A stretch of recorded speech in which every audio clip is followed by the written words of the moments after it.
Om Shanti.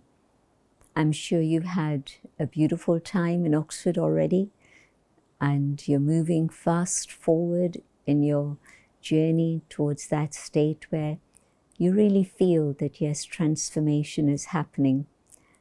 And so this is a TED Talk, not the ones that you know about already, but transformation, essence, and depth, hopefully. And so in a short space of time, I'd like to share a few thoughts about transformation. When we come to Baba, the external transformations in terms of diet and timetable usually happen quite quickly. But the inner transformation, in which I'm actually discovering my sanskars and then checking and changing these, now that is a longer journey.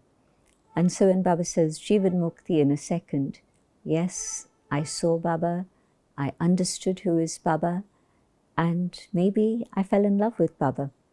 And that brought about the transformation in which I was ready to face the challenges of my family, Lokik family, and my friends, and say, no, I want to follow this path, no matter what, because this is the path that's bringing me so much wonderful understanding, and it's giving me such a beautiful experience of God's love, or something like that. But then there are layers and layers and layers, to be precise, 63 layers that I have to start peeling away to get back to my original Sato Pradhan stage, because that's the goal. You can describe it as Lakshmi and Narayan, you can describe it as perfection, the Karmatit stage, whatever it is, but basically it's a journey from Tamo Pradhan to Sato Pradhan. And so how well am I doing? Am I navigating that way with grace and dignity, with love and joy? Or is it a little bit up and down, which is okay? Baba understands that, and Baba is very patient with us and holds our hand, and every day reminds us through the Murli of how we can deal with all those different layers. But still, it's taken a long time, 30 years, 40 years, even longer maybe. And then the new ones ask, well, if you haven't been able to achieve completion and the Karmatit stage in 40 years, 50 years, how are we supposed to do it? Well, Mama's answer had been a beautiful one.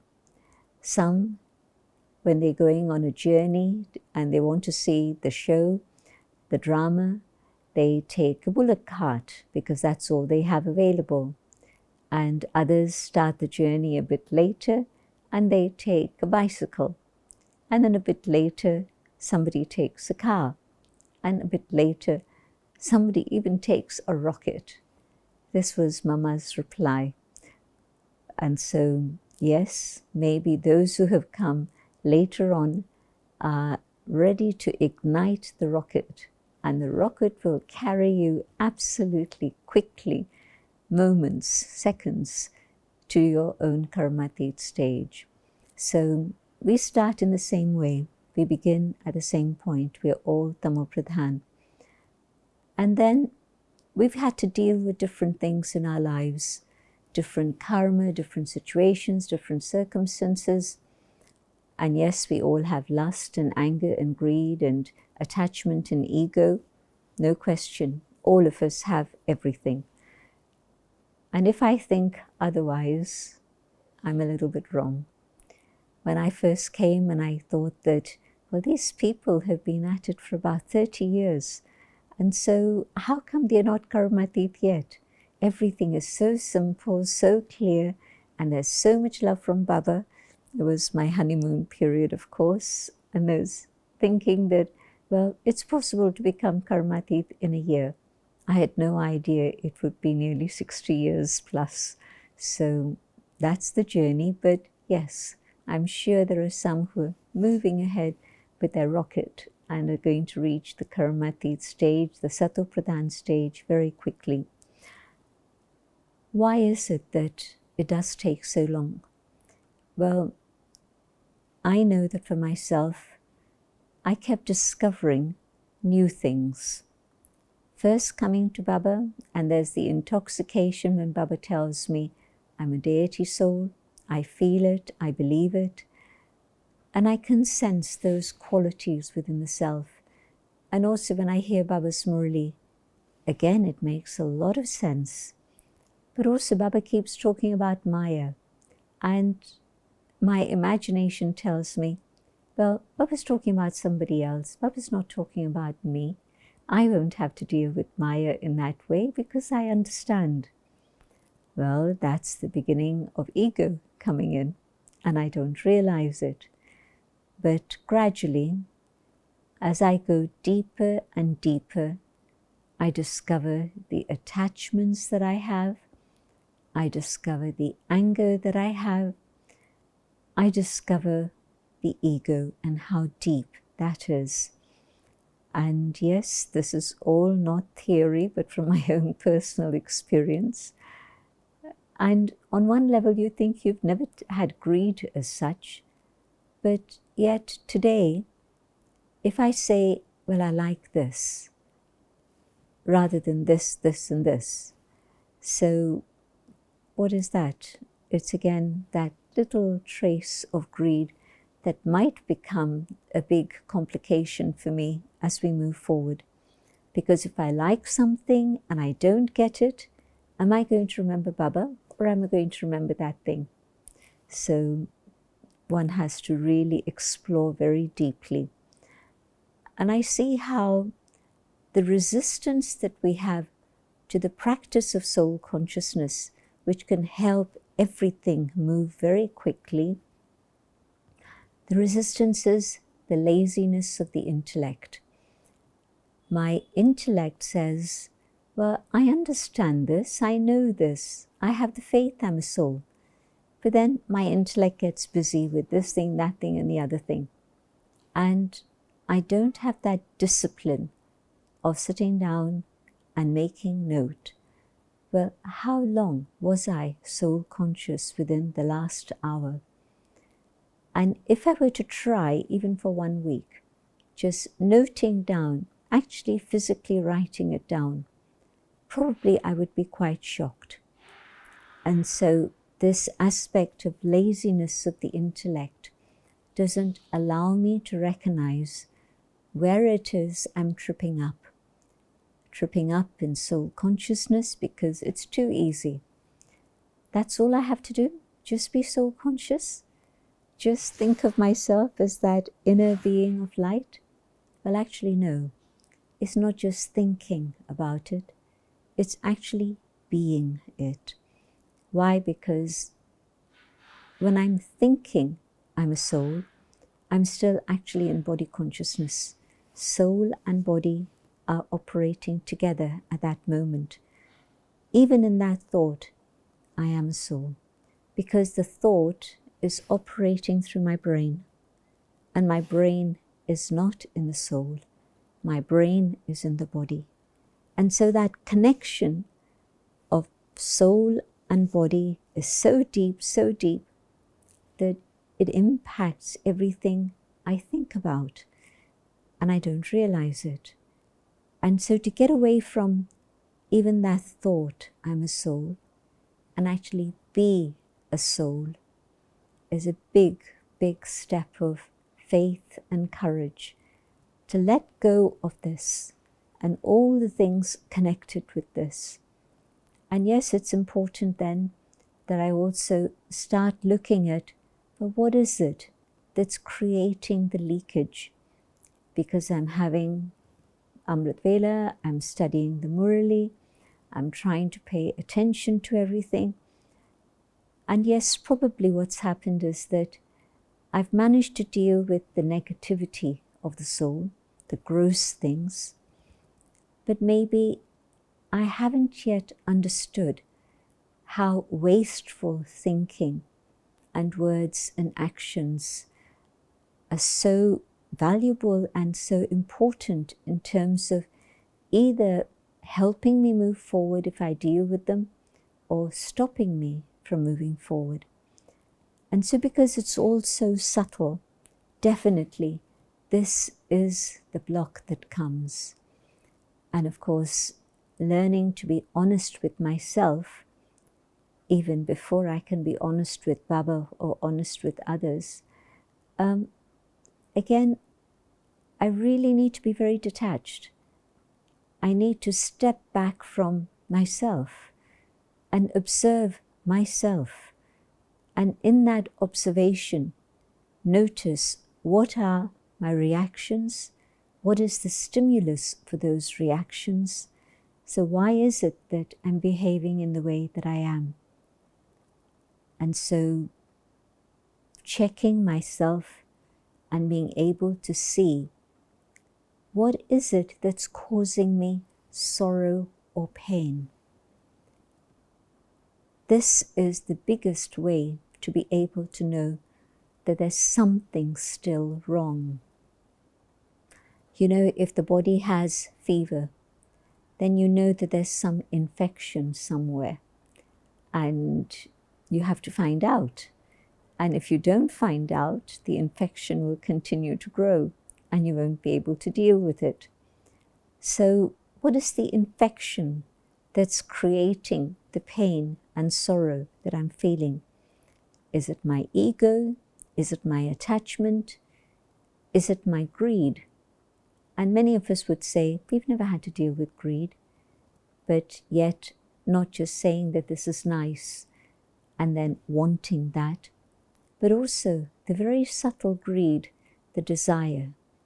Now, what is it that I desire? Maybe I say it's for service.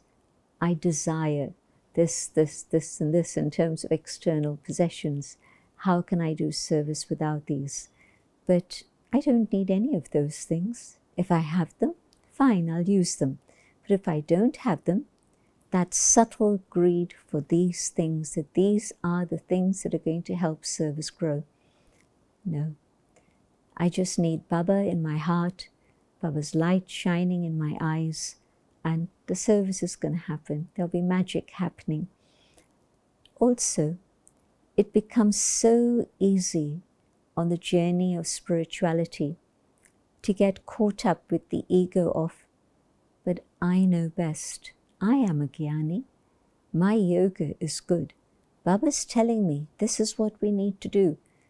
Well, Daddy gave a very good answer to that when we asked, well, how do I know?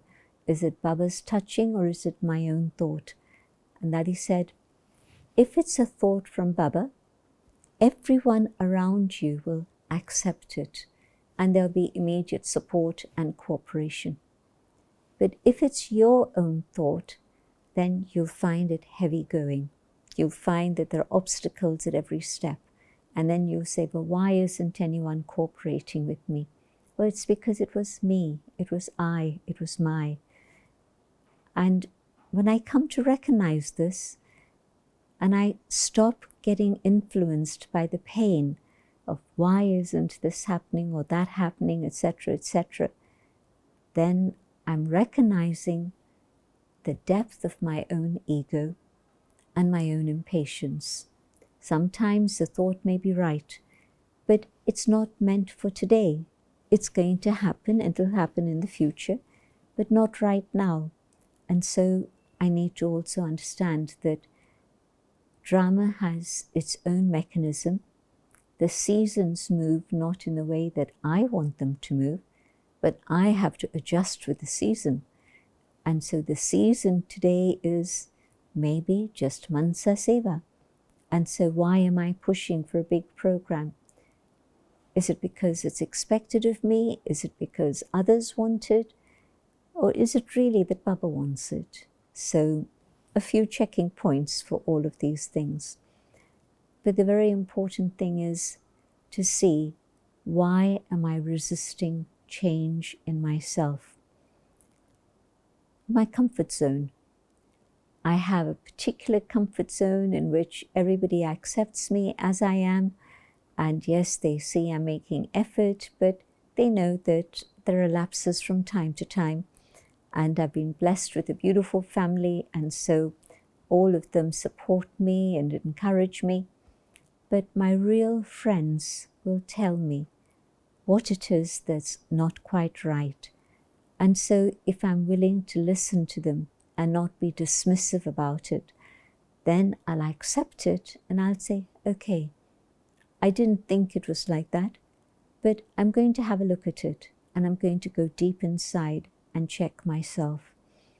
And so when I'm totally, brutally honest with myself, I'll be able to see, why am I behaving the way that I am?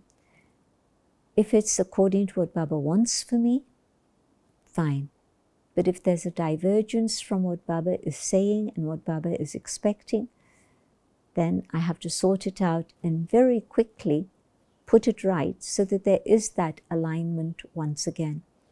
And if there isn't that alignment, then my lack of transformation continues.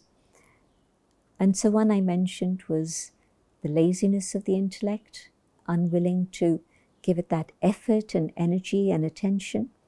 And the second is my comfort zone. So just check these two things and find out what it is. But always, if I'm feeling pain or sorrow, just as again with the body, if there's pain, something is wrong. I can't ignore it. I have to find out what it is. So when the soul is experiencing sorrow and pain, something is wrong, not in the other person or in the situation, but actually within myself. That's where the infection is. And so I have to learn to go deep within myself and root out whatever there may be. But the most important thing of Brahman life is to experience God's love. We don't have this possibility at any other time through the whole Kalpa.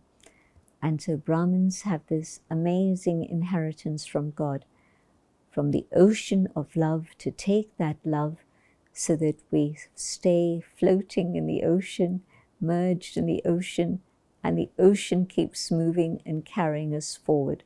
So you don't have to do all the work yourself. You just have to keep yourself merged in the ocean of love, and you yourself will become the master ocean of love, and that will make things 1,000 times easier than before.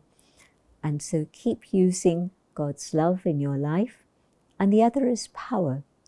God is the almighty authority. Can I keep taking power from the divine so that I use this? And when it's time for me to say no to a particular thought, I have the faith, the courage, the determination, and the capacity, the power to say no, full stop. And then do what it is Srimad is telling me to do. And so if I take this as a guideline, are my thoughts aligned with Baba's Gyan? Then my words and actions definitely will be also. So enjoy your time in Oxford, but enjoy the journey of Sangam Yug, and I'm sure we'll meet somewhere, sometime. Om Shanti.